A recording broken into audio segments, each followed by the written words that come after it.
අයිබෝවන් මගෙන් ගොඩක් දෙනෙක් අහපු ප්‍රශ්නයකට උත්තරයක් දෙන්න ඕනි කියලා අද හිතුණා. ඒ ප්‍රශ්නේ තමයි වතුර පිරිසිදු කරන ගස් තියනවද කියන එක. මේ ප්‍රශ්නේ මගෙන් ගොඩක් දෙනෙක් අහුවා. ඒ නිසාම අද ඒ සම්බන්ධව කතා කරමු. ඇත්තටම මේ ගස් වලට වතුර පිරිසිදු කරන්න පුළුවන්. ඔව්, ගස් වලට වතුර පිරිසිදු කරන්න පුළුවන්.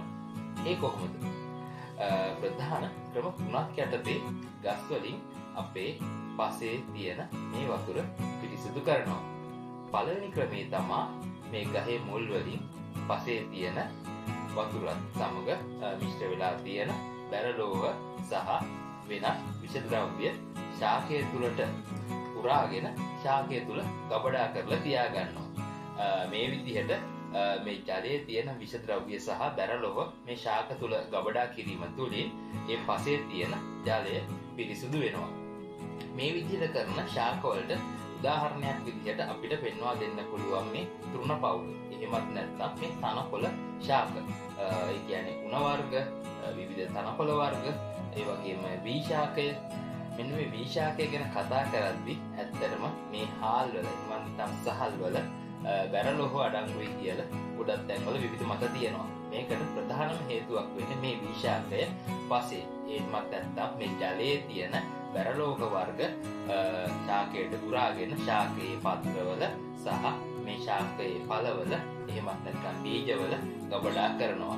මෙන්න මේ හේතුව නිසා මේ වී ශාකයේ එහෙමත් නැත්නම් සහල්වල බැරලෝහ අඩංගු වෙලා තියෙනවා කියලා බොහෝ තැන්වල සඳහන් වෙනවා.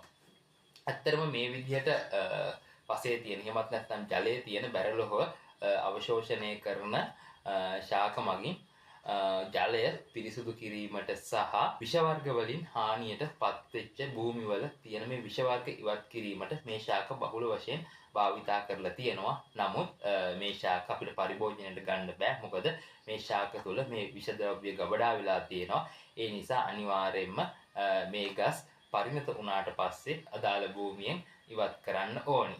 අන්න ඒ විදිහට ජලය පිරිසුදු කරනවා මේ ශාක වලින්. අනිත් කාරණේ තමයි මේ ශාකවල මුල් වලින් විවිධ එන්සයිම වර්ග නිකුත් කරලා පරිසරයේ තියෙන බැරලෝහ එහෙමත් නැත්නම් විෂ ද්‍රව්‍ය සහ සුද්ධ ජීවීන් විනාශ කරනවා. එහෙමත් නැත්නම් ඒ බැරලෝහ සහ ඒ විවිධ රසායනික ද්‍රව්‍ය පරිසරයට එහෙමත් නැත්නම් ජලයට හානි නොවන තත්වයකට පත් කරන අවස්ථා අපිට දැක ගන්න පුළුවන්. මේ ශාකවලට හොඳ උදාහරණයක් විදියට අපිට හයිඩ්‍රිලා ශාකය හඳුන්වා දෙන්න පුළුවන්. මේ ශාකයේ මුල් වලින් නිකුත් කරන මේ එන්සයිම වලින් ජලය එහෙමත් නැත්නම් මේ අදාළ පසේ තියෙන මේ විෂ ද්‍රව්‍ය පරිසරයට අහිතකර නොවන ද්‍රව්‍ය බවට පත් කරනවා. ඒ වගේම තුන්වෙනි කාරණේ තමයි මේ ශාකවල මූල පද්ධතිය ආශ්‍රිතව පරිසරයට හානි කරන විෂ ද්‍රව්‍ය එහෙමත් නැත්නම් රසායනික ද්‍රව්‍ය සහ බැක්ටීරියා ඒ වගේ ජීවි ශෛල විනාශ කිරීමට සහයෝගය දෙන සහ ඒ ජීවීන් විනාශ කිරීමට අවශ්‍ය රසායනික ද්‍රව්‍ය නිර්මාණය කරන සුද්ධ ජීවීන්ට ජීවත් වීමට පරිසරයක් නිර්මාණය කරන ශාක. ඒ කියන්නේ මේ ශාක මූල පද්ධතිය ආශ්‍රිතව සුද්ධ ජීවීන් ඛණ්ඩයක් ජීවත් වෙනවා. මේ සුද්ධ ජීවී කාණ්ඩය මගින් ජලය පිරිසුදු කිරීමට අවශ්‍ය විවිධ රසායනික ද්‍රව්‍ය සහ එන්සයිම වර්ග නිර්මාණය කරනවා. මෙන්න මේ ශාක වලට උදාහරණ විදිහට අපිට ෆැබේසියේ පවුලට අයිති එහෙමත් නැත්නම් ප්‍රයිල කුලයට අයිති ශාක පෙන්වා දෙන්න පුළුවන්. මේකට හොඳම උදාහරණයක් විදිහට අපිට මගුල් කරඳ ශාකය හඳුන්වා දෙන්න පුළුවන්. මොකද ශ්‍රී ලංකාවේ ඕනම තැනක අපිට පහසුවෙන් වගා කරන්න පුළුවන් ශාකයක්. මෙන්න මේ ශාකයෙමුත් ජලය පිරිසුදු කරනවා. මම මේ තුන්වෙනියට කිව්ව ක්‍රමයේ යටතේ. දැන් ඉතින් මම ක්‍රම තුනක් ගැන කිව්වා. මේ ක්‍රම තුනම සාමාන්‍ය ශාකවල භාවිතා වෙන්නේ. මේ ක්‍රම වලින් එකක් හෝ දෙකක් මගින් ජලය පිරිසිදු කිරීම සිද්ධ කරනවා.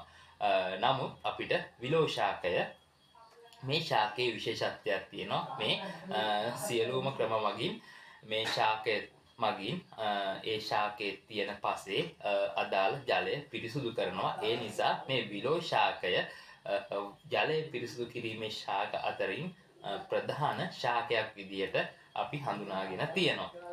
හරි. දැන් මම ගොඩක් ගස්වල නම් කිව්වා. ඒ වගේ තියෙන ප්‍රයෝජන කිව්වා ජලය පිරිසිදු කරන ආකාරය පිළිබඳව. නමුත් මේ කිව්ව ගස් හැමතැනම හිටවන්න යන්න එපා.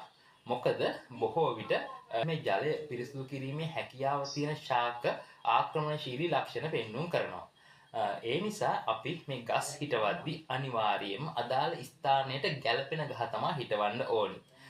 අනික් කාරණේ තමයි අපි මේ ජලය පිරිසිදු කරනවා කියලා ජල මූලාශ්‍ර ආශ්‍රිතව පැල හිටවනවා නම් ඒක ගොඩාක්ම හොයලා බලලා එහෙමත් නැත්නම් ඒ පිළිබඳව සමීක්ෂණයක් කරලා සුදුසුම ගස් විතරක් හිටවන්න ඕනි. මොකද එහෙම නොකළොත් අපි මේ කරන පොඩි වැඩකින් එහෙමත් නැත්නම් මේ හිටවන පොඩි ගසකින් ඒ අදාළ පරිසර පද්ධතියම උඩු යටිකුරු වෙන්නත් පුළුවන්. නැත්නම් අපි ඒ හිටවන ශාකය ඒ පරිසරයට ඔරොත්තු දෙන්නේ නැතුව පරිසරයෙන් ඉවත් වෙලා යන්නත් පුළුවන්. ඒ නිසා අනිවාර්යයෙන්ම ගස් හිටවන්න කලින් අදාළ ස්ථානයේ අදාළ පස සහ ඒ අදාළ ප්‍රදේශයේ කාලගුණය, දේශගුණය වගේ දේවල් ගැන අනිවාර්යයෙන්ම අවධානය යොමු කරන්න. එහෙම නොකරොත් අපි හිටවන ගස් වලින් අපිටත් ප්‍රයෝජනයක් නැහැ, පරිසරයටත් ප්‍රයෝජනයක් නැහැ. ඒ වගේම පරිසරයට විශාල හානියක් ගෙන දෙන්න පුළුවන්. ඒ හින්දා අනිවාර්යයෙන් ඒ කාරණේ ගැන සැලකිලිමත් වෙලා පැල හිටවන්න කියලා ආරාධනා කරනවා. ඒ වගේම මේ වගේ තවත් වීඩියෝ එකකින් හමු වෙනකන් සියලුම දෙනාට අයබෝවන්.